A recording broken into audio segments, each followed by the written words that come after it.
Hello and welcome to today's webcast, Microsoft Office 365 and Mimecast, reaping the benefits of cloud without increasing the risk.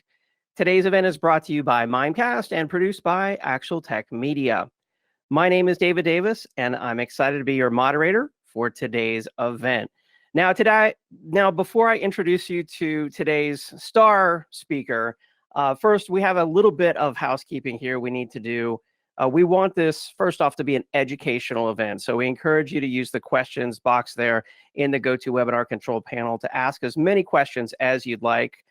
We have some amazing content planned for you today. And the author of the Conversational Geek book that's available for download, that is Conversational Office 365 Cyber Resilience, Mr. J. Peter Bruzzese is our presenter today, and you can download Peter's book right there in the GoToWebinar control panel. So just click on that PDF and download the free book. It's an awesome 40-page ebook, and Peter even signed it electronically there on page 4 or page 3. So make sure that you check out this special edition, and it covers additional content over and above what you'll learn on the event today. I also want to point out that we have one Amazon $300 gift card to award today to one live attendee on the event. If you're watching this event on demand, I'm sorry, the drawing has already occurred. Prize terms and conditions can be found at events.actualtechmedia.com. And without further delay, I'm excited to introduce my friend, expert, speaker, author, evangelist for Mimecast, J. Peter Bruzzese. Peter, thank you so much for being on the event today. Oh, greetings. It's great to be with you, David. Awesome. And I know you're going to tell the audience a little bit more about yourself in an upcoming slide here. But before we do that, we first have a poll question for you out there in the audience. So let me go ahead and pop up this poll question. And that is, which Microsoft Office 365 license do you currently have? And this is a multi-select question, so you might have a combination of E1, E3, E5, but select the Office 365 license that corresponds to you and your company. And I'll be sharing the results of this so you can see how you stack up with your peers. And believe me, this does have a lot to do with today's event. You'll see how it fits in here momentarily. So I appreciate everyone who responded to the poll. Let's get just a few more responses. All right, thank you, everyone. Let me share the results with you now.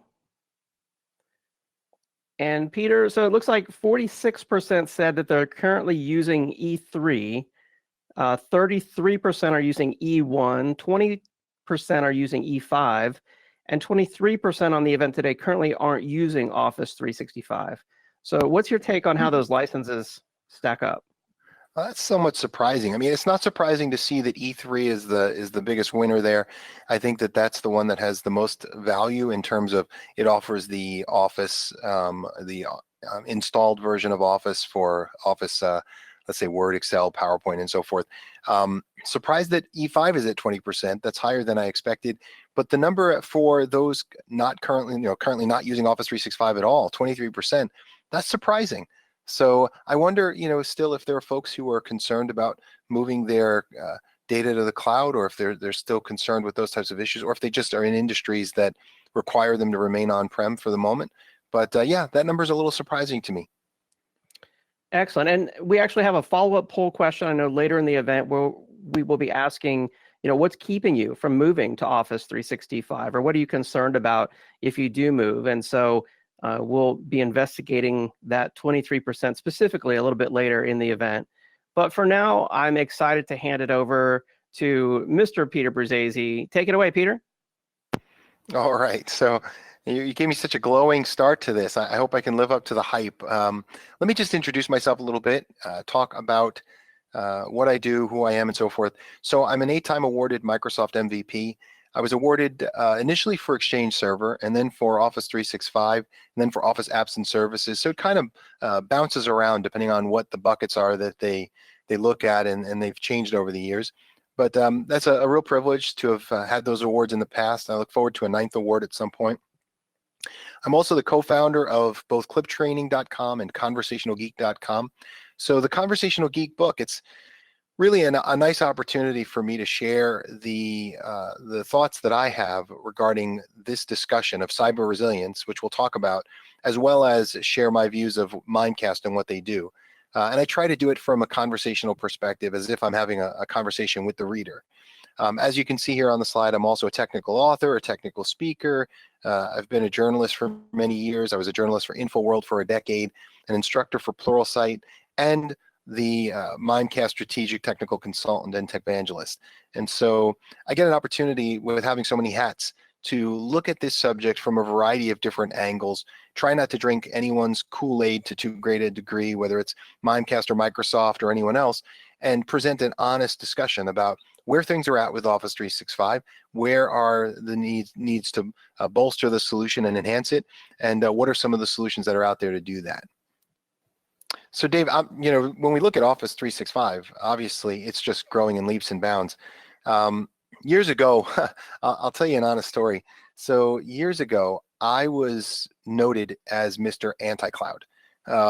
It's true. And maybe you remember, Dave, because we've been friends for years. For a little while, I went on the road for both Dell and EMC separately, not together. They weren't together at the time. But I was actually asked to give my opinion on why folks should stay out of the cloud, right? And it was easy because at that time, to do that today would be career suicide. But at that time, there were so many reasons. Everything was about AWS, right? They were the front runners of cloud infrastructure and such. And of course, they took the heat for it. So there were constant outages and there were constant security breaches. And so I had a ton of fodder for why you should stay out of the cloud. But one day I get this phone call from Microsoft, and whenever I wrote an article in InfoWorld that they weren't happy with, I'd get this call from, it always felt like it was the same voice. It was like William Shatner calling me for some reason. And it was like, J. Peter, we see you've written this article and we're not entirely sure that this is the right direction for you. And I'd always be like, who is this? But ultimately, the question was, you know that we're moving to the cloud, and I should do the voice. We're moving to the cloud, and it's obvious that you're an on-premises guy, but you need to start moving with us. So, I said, look, I've seen Office 365. It had just been released. It's BPOS. I get it. Business Productivity Online Suite. I'm not impressed. I'm not moving with you here. And my feeling is that's never going to work. Office 365 is never going to work. Well, I look at this slide here. Obviously, I'm completely wrong. In 2019, in the early part, they were up to 162 million. And then at some point, Satya Nadella said they were up to 180 million. And as of today, we're up over 200 million. So I was very, very wrong. And gratefully, what Microsoft did was they said, look, why don't you come up and see what we're working on and see if you can get on board. So I did. I went up to Microsoft, and when I came back from that trip, I was 100% convinced that Office 365 was the future. I could no longer go on tour for Dell or EMC. I had to, renounce that, and I became an Office 365 supporter. So, Dave, I don't know if you remember that time period when I converted to Office 365. I do remember a little bit of that. Yeah, I mean, first off, I'm surprised and delighted to hear that Microsoft's obviously reading everything that you write. They're calling you personally. And second, I mean, I'm impressed that you were able to, or Microsoft was able to convince you to kind of make the jump. They must have improved the product over the years and done a lot of innovation to help convince you to join them, I guess you could say, in somewhat promoting Office 365. What is it you think that they have done over the years to kind of gain this kind of popularity? Well, I mean, for starters, they took servers that we had on premises and they moved them into the cloud. And so there was a comfortability level there, of course, that we were working with the same admin consoles that we worked with on premises, which typically with a hosted email service, you get this kind of ad hoc console, and some of them are good and some of them aren't. So it was kind of nice to be able to work with the same tools. Now, granted, you couldn't do things like mess around with servers. Those features were disabled from the admin console, but everything else for the most part you could do. So that was smart on their part to give us that control. But obviously, as they've gone along over the years, they've added all these new features. I mean, now we have Teams, and they included, Planner, and all these extra pieces to the puzzle, Power BI, and it's becoming really just this amazing force, with all of this communication and collaboration tool set that we can use from. So it's just fantastic. At the same time, there were concerns that I had back in the day, and some of those concerns still exist. And I think that's where the conversation today can go, as far as what are the concerns, what were they, what are they, and for how much longer will we have them moving forward? How do we mitigate them? Yeah, and I mean, in the past, like you said, you were one of the people who said, we're never going to move to Office 365, and now the tides have changed somewhat. And I'm sure there's still, a good percentage of people out there who say, we're always going to do things on premises. But then on the other end of the spectrum, I've also seen a lot of people who just put complete trust in the cloud. They just put everything in the cloud, and they have 100% faith that it's going to be safe and secure, and they don't need to do anything else. Have you seen some folks out there kind of put too much faith in the cloud? Absolutely, absolutely. And you think about that and you wonder why that is, and why are folks doing that? Because with on-premises, we never did that. With on-premises, we always looked at ways that we could mitigate the existing server solution with third-party solutions. We had to do our homework. But at the time, we were also now focused on the hardware upgrades, the network, all of these pieces to the puzzle. And I don't know, my personal opinion is I think that what's happened is that some IT folks have just decided to give up. And maybe it's a bit depressing for them that here at one point they were completely in control of their environment. Now they're not, and they're just saying, fine, I'll let Microsoft handle it. I'm sure they've got it, and they're just kind of sleepwalking into the cloud. Whereas my opinion is, we need to evolve. We need to, yes, it's true. We're not in control of the hardware and the upgrades and all that. That's a blessing. We need to evolve and become cloud solutions architects and move more toward that space so that we can remain relevant and of value. As some folks they don't want to evolve, but I think this is the key to moving forward, is to evolve into the space, not to sleepwalk into it, and not to just believe that everything, once you move it to the cloud, is just going to be, just perfect. That's not reasonable. Yeah, you make a great point. I mean, with on-premises, we always had third-party tools that we used in some shape or form. We didn't just put everything on a single vendor, solution.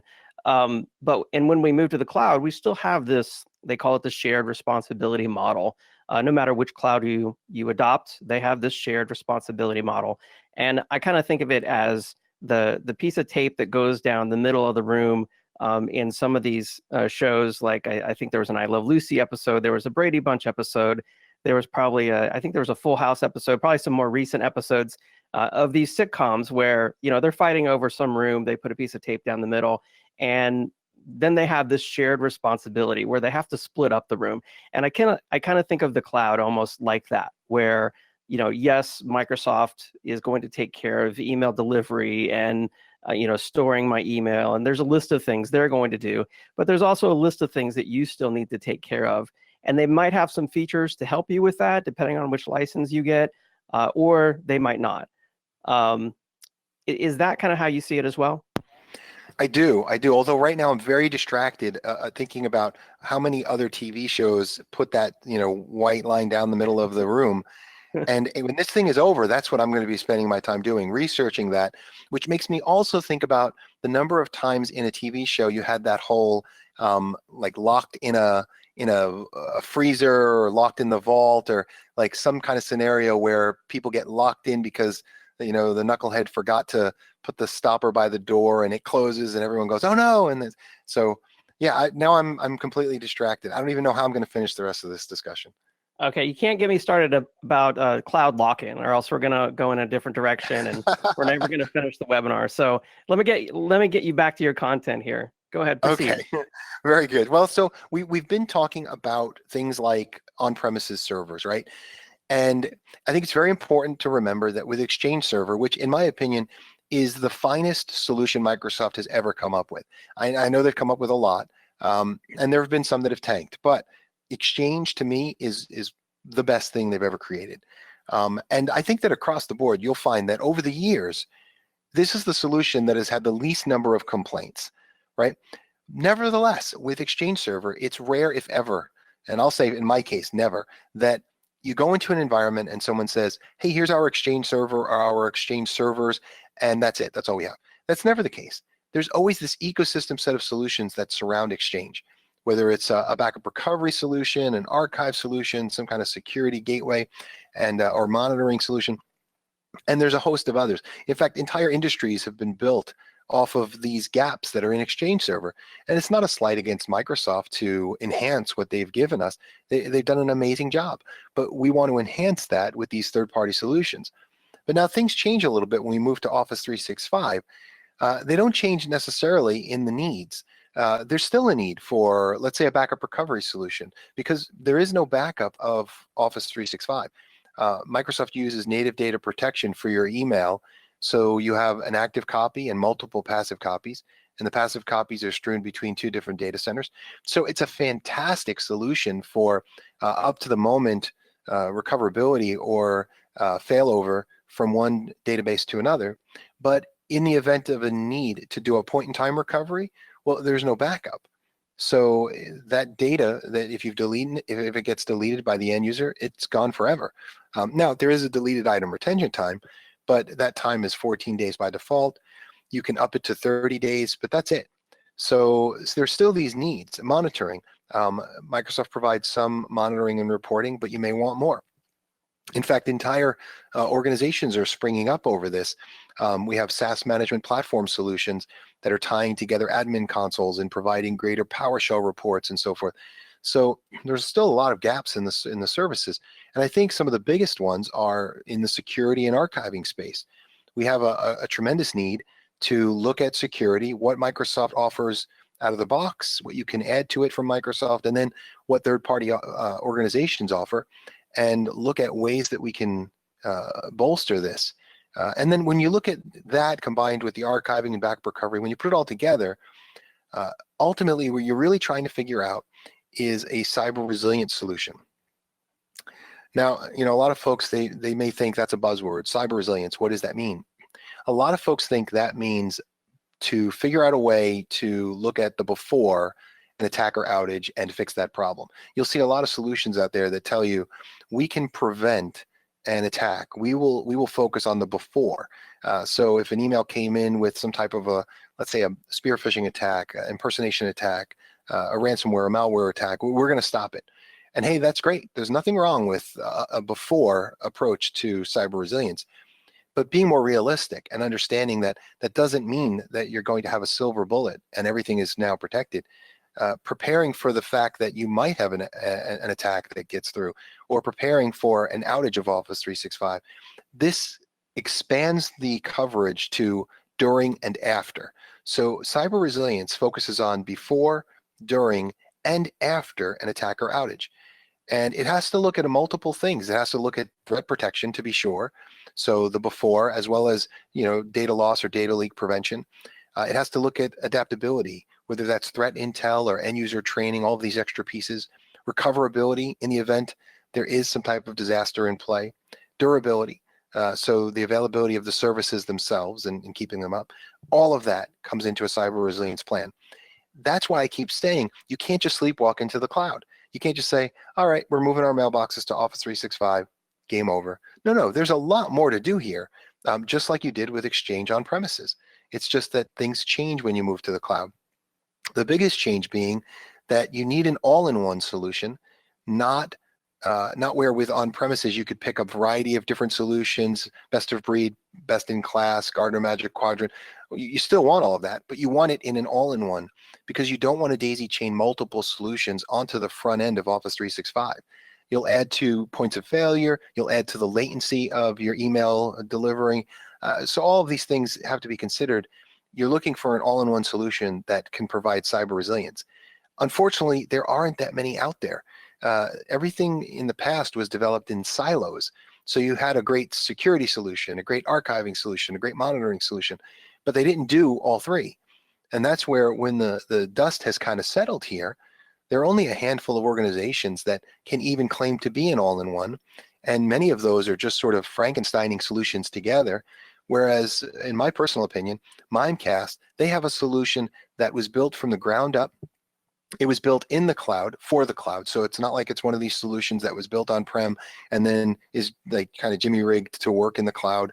It was built in the cloud specifically to address cyber resilient scenarios. So security, archiving, and continuity. Those were the three main pillars that Mimecast was built off of. And frankly, I don't know how they did it. I don't know how they knew in advance that these were going to be the things to really focus on. But I think it just speaks to the genius of the and the innovation of the people behind the curtain, that they knew these are the things that we're going to need to focus on in the cloud. And to this day, it's still a concern. I've been jabbering here, David. Are you still there? Or did I put you to sleep? No, this is great. I mean, one of the things I was thinking is that, we talk about defense in depth all the time. Security has to be done in layers, like an onion, not an egg with a soft gooey center. We have to have multiple layers. But here, what you're pointing out is, I mean, that's still important. But here you're talking about having a plan for before, during, and after. And I think a lot of IT professionals don't think a lot about the after an attack plan. They think, well, I have my resume ready. That's my plan after the attack. But they don't really have much of a plan. And so I really like how Mimecast kind of is covering all the bases here.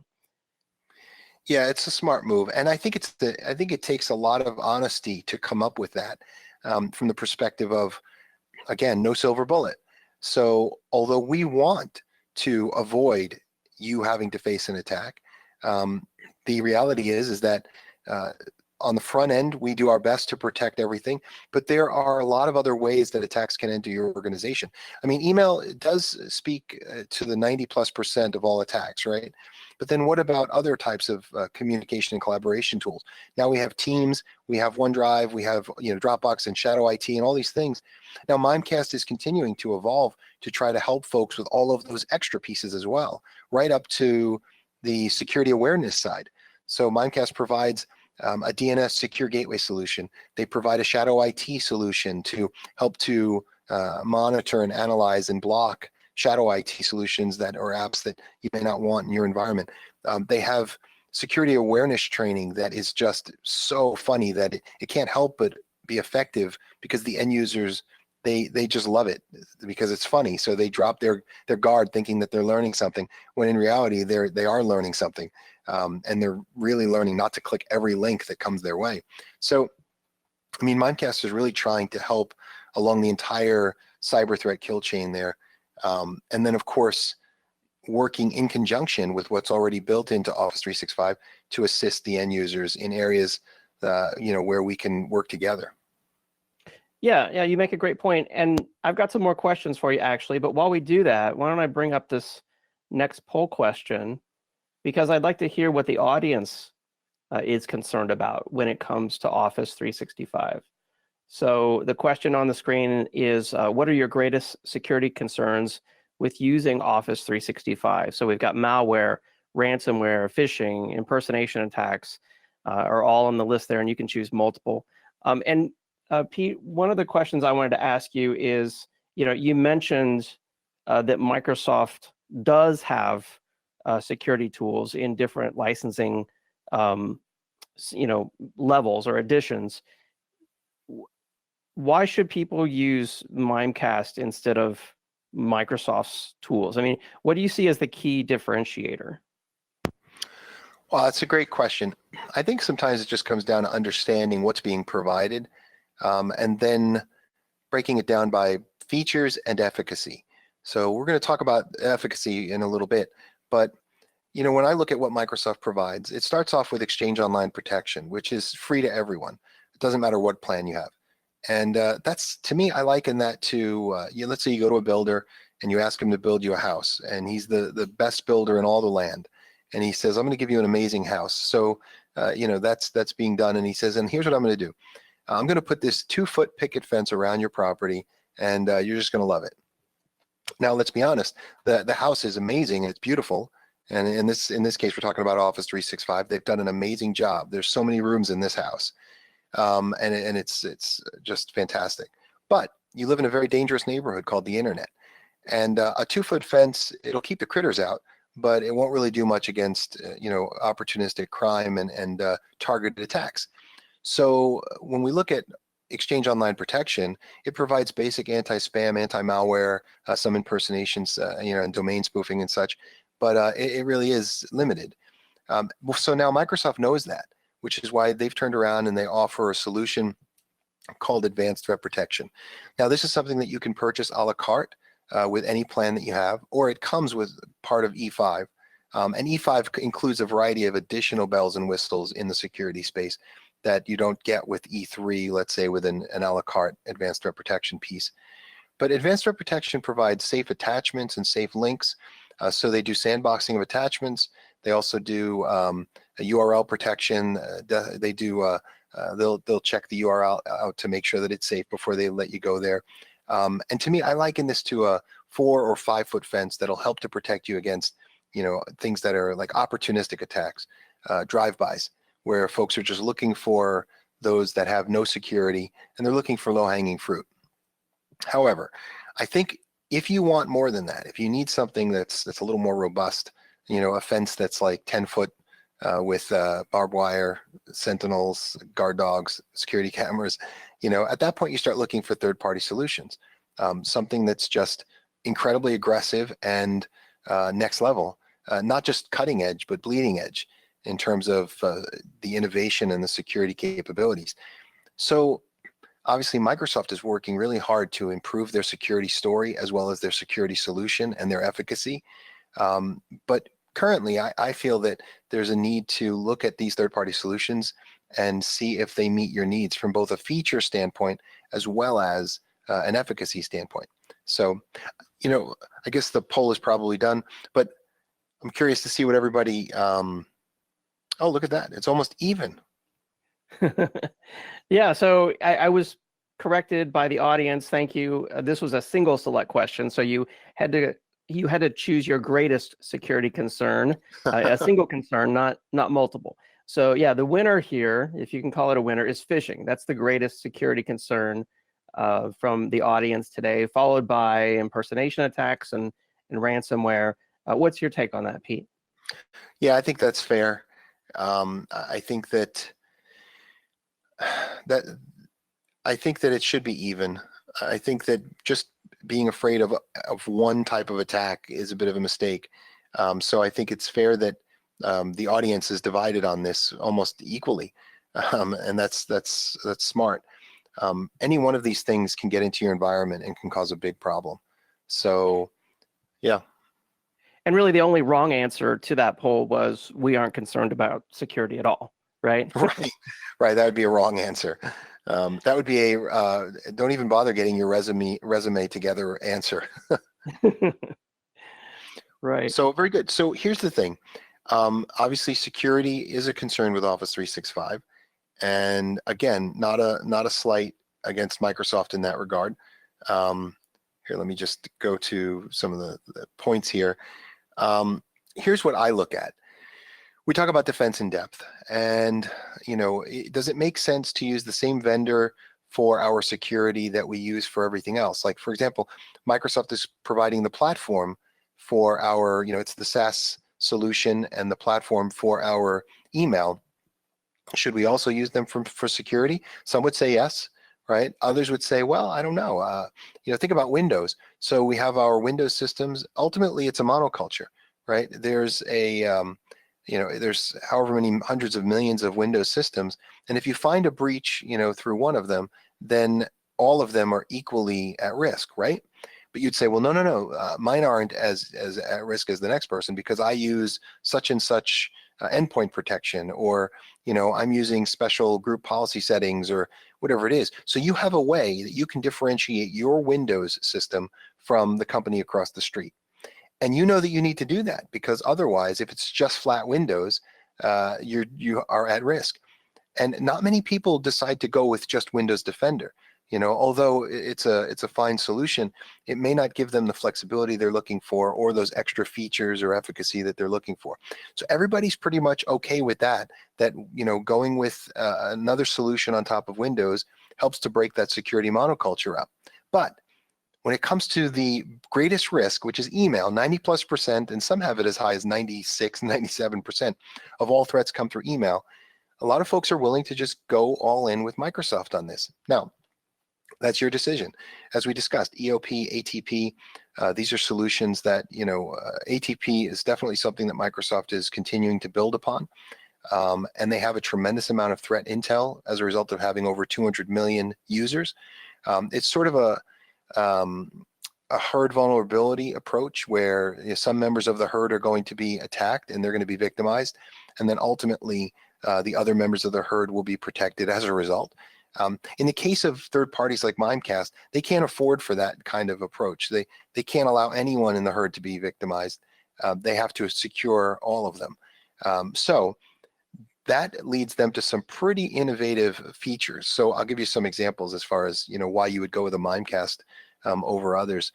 So Mimecast, they have a sandboxing solution as well for attachment protection. Microsoft uses an Azure VM solution, which is a software-based virtualization solution. Mimecast uses a hardware-based sandboxing solution. What does it matter? Well, it matters because many experts would say that when it comes to malware or ransomware, if it's well written, when it wakes up in one of those environments, what it does is it looks to see if it's running in a sandbox. And ultimately, if it's in a software-based sandboxing solution, it may have an easier time detecting that. So some would say that a hardware emulated sandboxing solution is better. Some might say, all right, we're splitting hairs at this point. But again, these are things that you have to look at in terms of security. Which solution is better? It's about features, and it's about how those features are implemented to start with. The second thing is Mimecast has a solution called a static file analyzer. What this does is it looks at a file, like a Word document, let's say, before putting it through a sandbox. And so, sandboxing takes time. But if you can look at a file at rest and look at the bits and bytes of this thing and look to see if there's any executable code where there shouldn't be, right? And that's what's cool about this static file analysis is that it's file agnostic. So it doesn't matter what the file is, it's looking for executable code. And so ultimately, a solution like that, it's an acquisition that Mimecast had of a company called Solbit, which is an Israeli-based company. They implemented this solution, and I've got to tell you, it really enhances the number of things that get caught in our traps because it can see the bits and bytes and is file agnostic. So things like that. This is all part of starting to kind of wake up a bit. Let's get out of that stupor of just moving to the cloud in a sleepwalk state, and let's look at what is really being provided and how can we make the best decision with regard to our security. Hey, Pete, there's a question here that just came in. Ren is asking, they say that they're in an industry that's highly regulated, but they want to make the move to Office 365. Have you seen other companies doing this? Is it, can Mimecast help in some way in that scenario? Is it possible for highly regulated companies to use Office 365? So I have seen every type of industry, government, finance, legal, just every form of industry and every level of regulation move to Office 365. It's unbelievable. However, I also see that there are concerns regarding, depending on your industry, regarding things like compliance, especially in the EU, concerns over GDPR, the ability to make sure that you can have discoverable data. All of those concerns have to be taken into account. And I do believe that a solution like Mimecast can assist on multiple fronts. For example, in addition to helping your organization to remain secure, it can also help to eliminate excessive fat repositories of data. What I mean by that is, for every copy of an email you have, so it comes into Office 365 and you've got a copy there. And then you might have a backup recovery solution that you use for Office 365. So you have another copy there. And then you have an archive solution. Maybe it's on-prem, maybe it's in the cloud. So you got another copy there. For every one of those copies, you're basically building fat repositories of data, and you're responsible for that data. So I think a solution like Mimecast can certainly help to narrow it down so that you run a lean mailbox, you keep your data with Mimecast, and ultimately that also becomes your backup recovery solution in the event of a problem. Mimecast has a sync and recover solution so that you can restore to a point in time if necessary. And you start shrinking those fat repositories down, and that provides you, less of a concern with regard to, finding and proving that you have or have purged, in some cases, data. So yes, to answer your question, I think that Mimecast is essential for organizations that have a great deal of regulation and, certainly, can assist. My biggest thing with an organization, though, I recommend that they implement Mimecast before they move to Office 365. And folks will ask me, well, why is that? Is it because of the continuity solution that Mimecast has, which we'll talk about soon? No, it's actually because if you're looking for a one-to-one of what you have on-prem and now you're moving to the cloud, think of it this way. If you're moving houses and you've packed up your house and you've got all your boxes ready to go and the truck is going to come, to move all these boxes to your new home, and it might take some time. So maybe you can't do it all in one day. It's going to take a few weeks. You're going to move a few boxes at a time. Here's the thing. Do you really want to move your boxes into the new house if the house doesn't have electricity, doesn't have security cameras and internet, and all the things that you have in your current home? So in some situations, a current home might have a fence and a security camera and obviously an alarm system and all these things. Would you move your possessions into a home that doesn't have a one-to-one, or at least close with what you have on-prem? So that's kind of the thing, is that if you're moving from on-prem to the cloud, don't you want to make sure that you have a one-to-one with regard to security and compliance before you move a single mailbox into the cloud? Anyway, so that's just my recommendation in that regard. Yeah, great advice.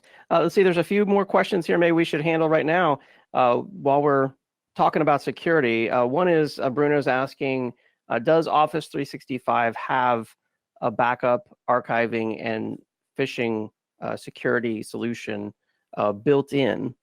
And if it's good, if their solution's good, is there really a need for a third-party security solution?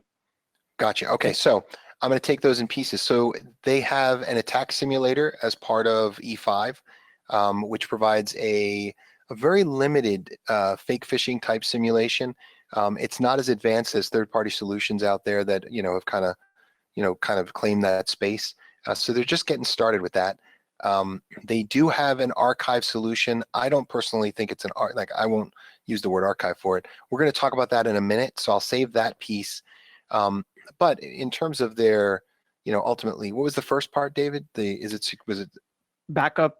Backup. Did I Okay. have a backup? Yeah. So there's no backup. There's no point. The backup window is just too large. You're talking about exabytes upon exabytes of data. There's no backup window for that. So they provide, in the email world, they provide passive copies of the data.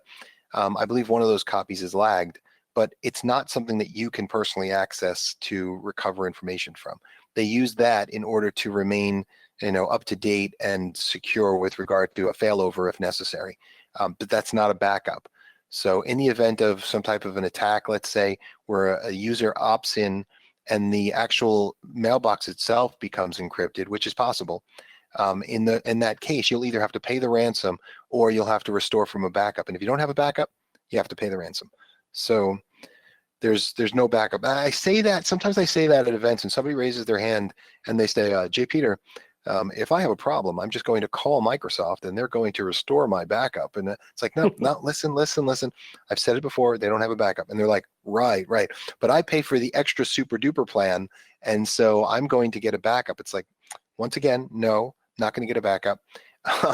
That's just not possible at this scale. So you got to read your SLAs. Seriously, folks, read your SLAs, read what they're promising to do, because they're very upfront. Microsoft's not being duplicitous here. They're not looking to trick you.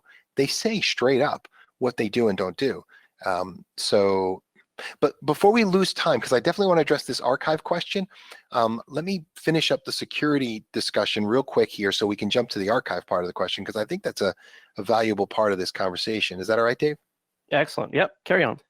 All right, so I just want to quickly show the folks at home here the concept of efficacy. Um, Efficacy is about the effectiveness of a solution, and how do you prove that? So you can show charts like this and show how a solution like Mimecast does attachment inspection and email inspection and URL inspection, and and they really do all of these things, which certainly would make a person feel pretty happy when they look at all the features, right? But how does one security solution prove that they're better than another?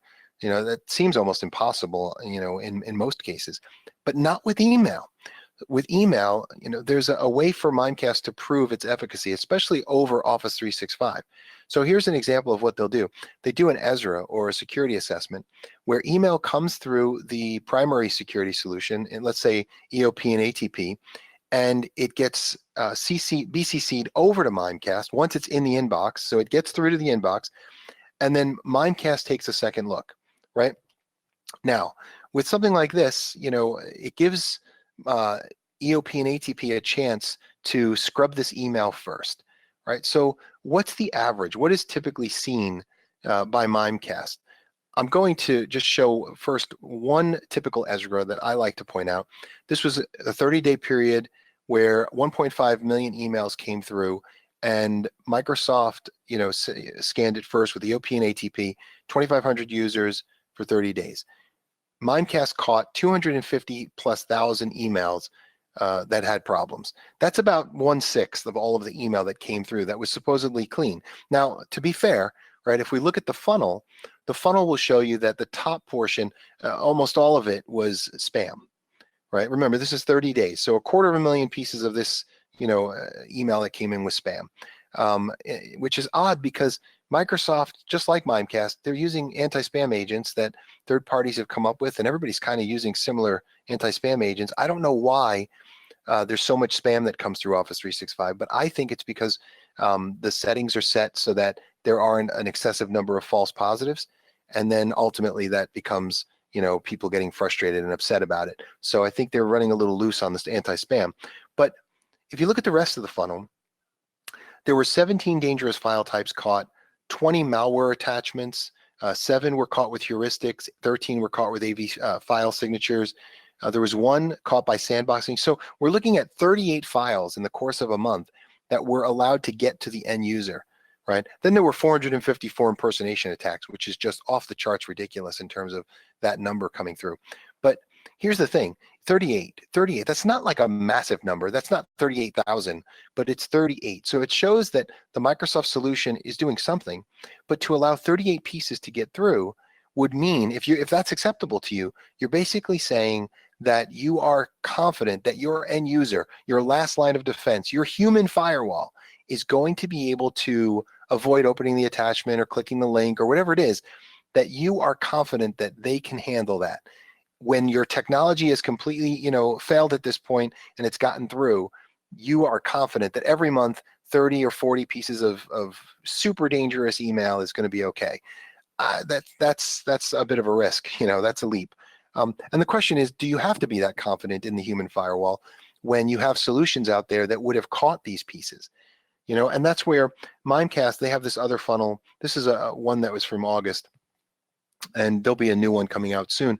But over the course of years where they've been doing these ESRAs, they've inspected 115 million emails. They've caught almost 20 million pieces of spam out of that, 22,000 dangerous file types, 14,000 malware attachments, 38,000 impersonation attacks. So ultimately, they come up with a 16% false negative rate. Granted, a lot of that number is spam, but again, if you can't keep spam out of my environment, then I have to question whether or not you can keep malware and ransomware and stuff. We're talking about efficacy or effectiveness here. So that's the whole, discussion here. We've talked about some features that Mimecast has that Microsoft doesn't. But in addition to that, Mimecast is willing to put their efficacy on the line and provide an ESRA or a security assessment that proves that they have a stronger solution. So that's part of the cyber resilience story there in that regard. Before I jump into compliance, Dave, is there anything I've missed or any questions that you think I should hit before we discuss archive? There is a question here we might want to clear up.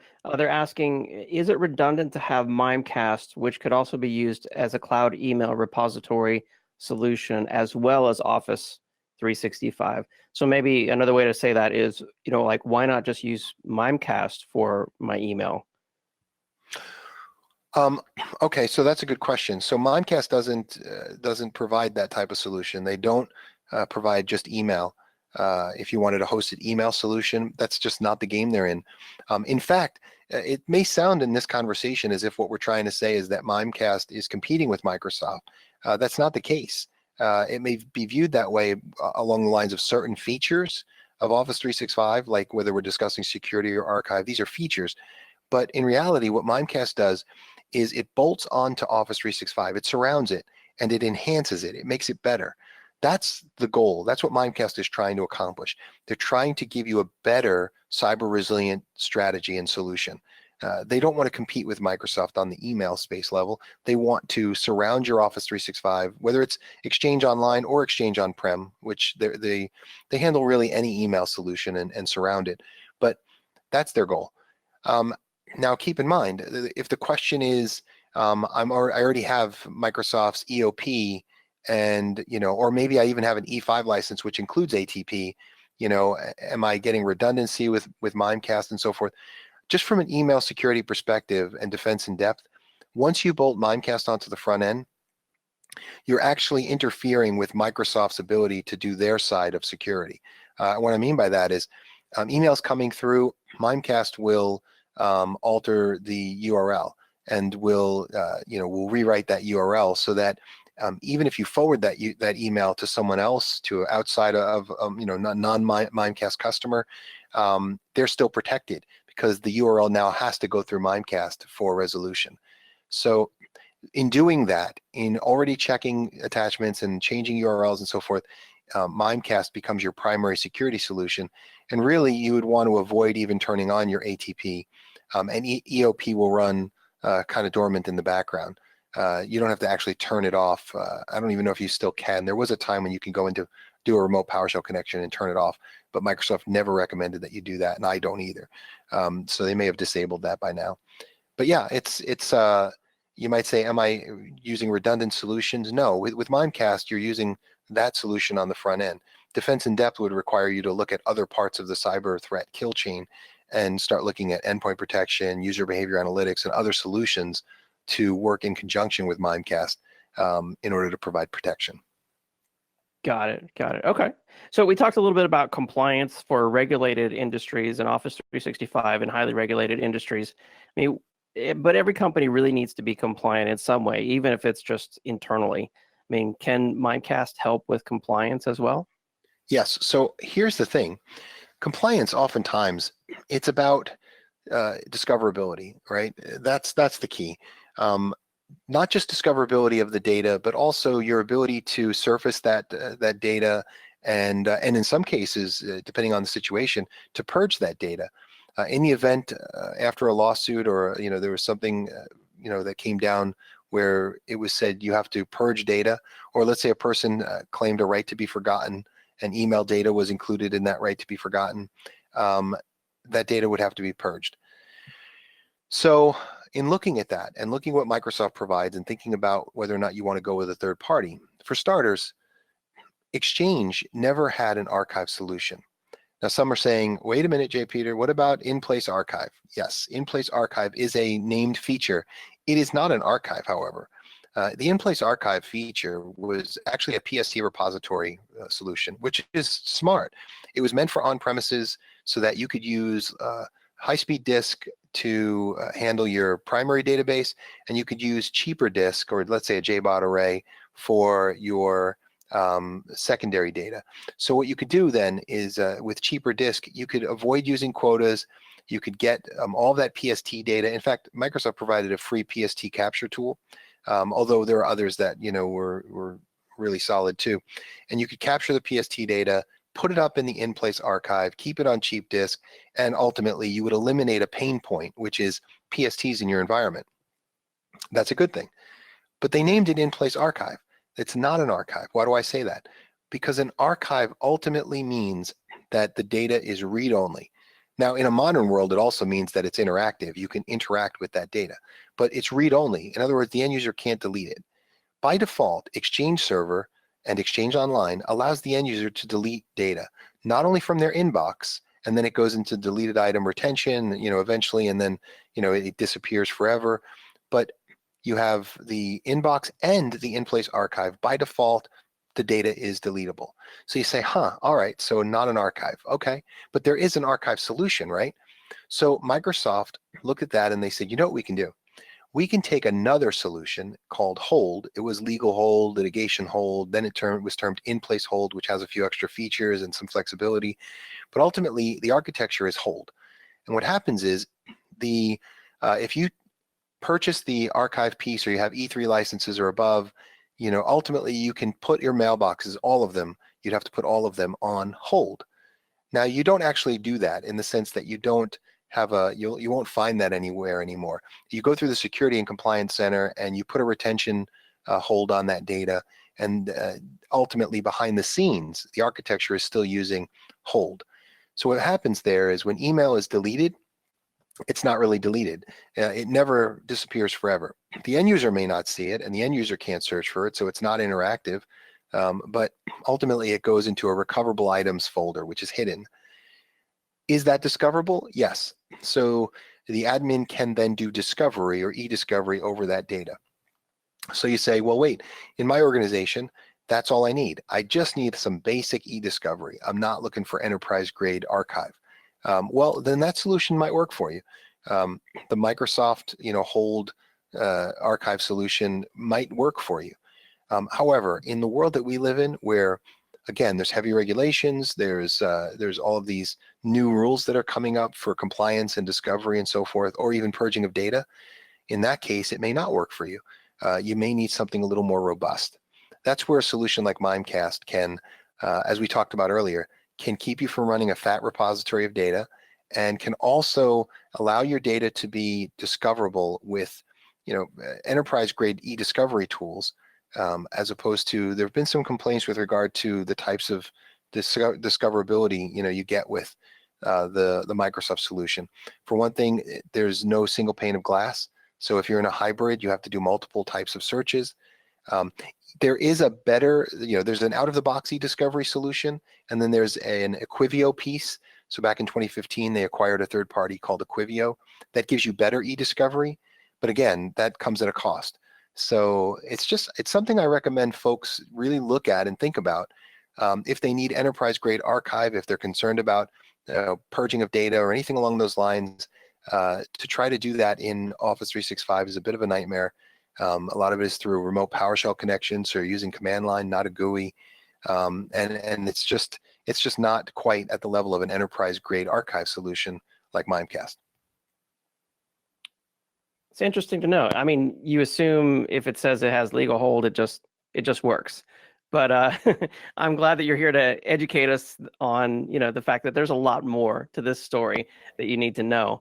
And the nightmare of having to, access data or purge data through PowerShell just sounds painful. So I know we're running short on time here. I want to make sure that we get to the final section of your content today, Pete. So I'm going to ask you the question, what about outages? I heard on the internet that the cloud never goes down. Is that true? Well, if you read it on the internet, it must be true. That's right. So, and this is a quick story, so it's okay. I know we only have a few minutes left, and then we want to answer some questions, but I'm going to go through this really fast. Outages happen. They do. Here's two outages. September 4th, 2018, there was a lightning strike that took out the cooling system for data centers in Texas, and that took out the Azure Identity Management Solution, which then took out Office 365. It was down from 4 to 8 hours or more, and it happens, right? There was another outage early in 2019, took out the EU, parts of Africa, all the way over to Asia. Office 365 goes down in whole, in parts, or in pieces.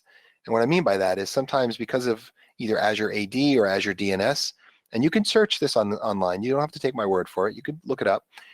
There are outages that can take out the entire service. There are outages of specific parts of the service, like you won't be able to access Teams or, or something like that. Or there are pieces that go out. Like, for example, we had several multi-factor authentication outages, which is tough because if you're going by your secure score, and let's say you're using multi-factor authentication, MFA, and now if you don't have a single, or if you don't have a break the glass account, now you're stuck. Everybody's just waiting, and Microsoft has to fix this, and it could be hours before you're up and running. So there are outages. So how do you handle this? Well, look, Mimecast doesn't have a solution for every part of Office 365. If you can't access, OneDrive or SharePoint, we can't help you. But email, being mission critical, this is where Mimecast looks at ways to provide improvements in this regard. So they have a continuity solution where if you have an outage, Mimecast can keep your people up and running with their email. Here's how it basically works. I'm going to jump to the actual graphic on this. So Mimecast maintains a heartbeat, an email heartbeat between you, the customer, and Office 365. And when that heartbeat is broken, an SMS text is sent or an email to an alternate email address to let you know, hey, there's an outage. And at that point, there's a single panic button you can push, and it just switches tracks. So basically, your end users, instead of sending and receiving email through Office 365, now they're sending and receiving email through Mimecast until the outage is resolved. During that time, because you're using Mimecast for security and hopefully for archive and compliance as well, your email is still secure, going in and going out, and you're just as compliant as you were a moment ago because you are still using the Mimecast solution. And then once the problem is fixed, you switch tracks back, and basically Mimecast will update Office 365 with your email of the day, emails that were sent and received with no duplicates, right? Now, some people think this is a great solution because it means that people will be able to keep working in the event of an outage, right? They'll be able to keep sending and receiving email in the event of an outage. I disagree. That's true. They will be able to keep working in the event of an outage. There's an Outlook plugin that allows this all to work if you're using Outlook. So the end user may not even know that there's an outage. There's also a mobile app that Mimecast has, or there's a web portal, any number of ways to do this. But that's not the best part. The best part is if you're using Mimecast for security and compliance, then when there's an outage, not if, but when there's an outage, and again, it's not a slight against Microsoft. Every major solution has outages. So when there's an outage, your people are still as secure as they were a moment ago. Because I'm willing to bet that your people, if they're in the middle of a deal and there's documents going back and forth and such, they're not just going to fold their arms and say, oh, well, I guess I can't work because, yeah, Office 365 is down, so I guess I'll just sit here. They're going to go and use their Gmail accounts or whatever other accounts they're using. They're going to use Shadow IT. They're going to get the job done. And ultimately, they're going to step out from under your protective umbrella. Oh, but by the way, they're still going to be using your corporate laptop. So you're going to have the dangers of those documents and stuff flying around still present. And none of it will be discoverable because it's all being done through their email solution. So you lose security and compliance. So this is where I feel like, again, we discuss cyber resilience, and it comes down to having all of these pieces in place for before, during, and after an attack or outage. It's not just, you can't just have one thing. You can't just think about before an attack. That's what everybody says. I'm going to protect you before. No, there's before, during, and after. That is true cyber resilience strategy. And that's where Mimecast, basically, they come together to provide defense in depth. They provide enhanced e-discovery. They provide security both internally and externally, an enterprise-grade archive and compliance solution. This is where cyber resilience really kind of hits the road. So look at that, David. We have 1 minute to spare for Q&A. Excellent, excellent. Yeah. Before we go, I want to make sure I announce the prize winner. That is Angela Montgomery from California. Congratulations, you won the $300 Amazon gift card. And yeah, we've got a few questions here, and so let's just go into rapid fire mode here. So okay. Ren is asking, is Mimecast a solution that's built into Office 365, or is it separate? So it's a separate solution. Basically what happens is Mimecast will spin up a portal for you. So you'll have your own admin console that you can log in, and you can get reporting and so forth. And you can see threat intelligence and all that other good stuff, all the bells and whistles. But the way it basically bolts on is you switch your MX record to go through Mimecast instead of directly to Office 365. And that's a benefit because when folks do an MX Toolbox lookup, when the bad guys do a lookup, they will see that Mimecast is on the front end. And that'll let them know that you're not just pretty much, going with whatever's built in, you're going with a bolt-on solution that'll secure you better. It makes it really hard for them to mimic or recreate the vault of what you have. But you also create incoming and outgoing connectors on the Office 365 side, and you created a premium journal rule for the archiving of internal emails if that's part of your plan. So it's really easy to set up.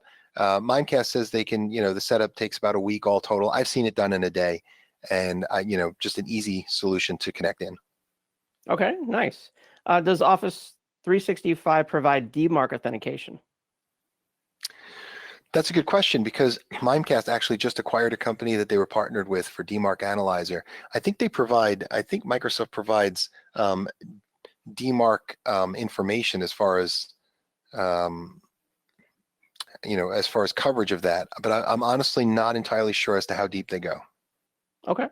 Another question here. Do you have any tips for how to avoid pitfalls when moving a hosted email server at a small company to Office 365? We could probably do a whole webinar on that. We sure could. I've worked on every size migration you can think of. In fact, last year I had a chance to work with an organization that was doing a 1.5 million mailbox migration to Office 365, and I actually took personal time off to go and do that, and it was fantastic. But the funny thing is, I've learned is whether you're a small organization or a large one, you face the same challenges of moving that data. Gratefully, Microsoft has a fantastic a hybrid configuration wizard and a fantastic way to synchronize your directories and such. If you're really small, you can probably do a cutover migration. And when I say really small, Microsoft says up to 2,000 mailboxes. I think it's got to be smaller than that. I go for up to 100 or 200. After that, I think that a hybrid configuration makes more sense depending on what your personal needs are. But yes, we could do a whole webinar just on that. Okay. Godfrey's asking, does Mimecast work in line with Office 365 EOP ATP? I think you said that you would recommend replacing EOP ATP. Is that right with Mimecast? Right. Well, with ATP, it's there. Let's say if you have the licensing for it, the features are there. ATP is kind of like a light switch. You turn it on or you turn it off. There are a couple of settings that you can work with internally, but it's not feature rich in that regard. It pretty much is on off. So my recommendation is leave it off, and here's why. Even if you have the licensing for E5, my hope is that you went with E5 for other reasons, not just for the built-in security with ATP. There are probably other reasons why you went with E5 because you almost double your licensing by doing that, depending on who your provider is. But my feeling is you leave ATP off, because if you already have Mimecast, let's say scanning for attachments, do you need Microsoft to scan for through the attachment again? If Mimecast is already changing the URLs and it's your URL destination scanning solution, do you need to have it double checked by Microsoft as well? So there's just no point in that. I would focus my defense in depth on other strategies within the chain, not by having multiple Mimecast, ATP, Microsoft at the same time. Got it. Okay. And then there's a few questions here we probably won't have time to answer, but let's make this the last question. I think this is a good one. And that is, why should an organization choose Mimecast versus other bolt-on security platforms? I know you covered this, but just to kind of, wrap it up, really, what's the difference with Mimecast? What makes it unique? Gotcha. So there's a couple of things to say on this. Number one, let's say you already have various investments in place. Maybe you have utilized Palo Alto or Splunk or some of these other pieces. Don't be afraid to use Mimecast with those existing investments. In fact, Mimecast has an API because, again, they realize there's no silver bullet to this game. They instead would rather you utilize what you already have with their solution. And so their API and their partnerships, it's just pretty extensive in terms of being able to snap it all together and make for an even stronger. I liken it to like the Voltron approach. It's like, yeah, separately the lions are fantastic, but bolt them together and oh my goodness, you've got Voltron. So Dave, you can use that, by the way, in a future webinar. You're welcome to steal that one, because I'm going to steal that line down the middle of the room thing. But Okay. so that's one thing. The second thing is it comes down to features and efficacy, right? So if you're trying to compare one security solution with Mimecast, if it's just on a security basis, look at the feature sets and then look at, does Mimecast have a way of showing efficacy over that solution?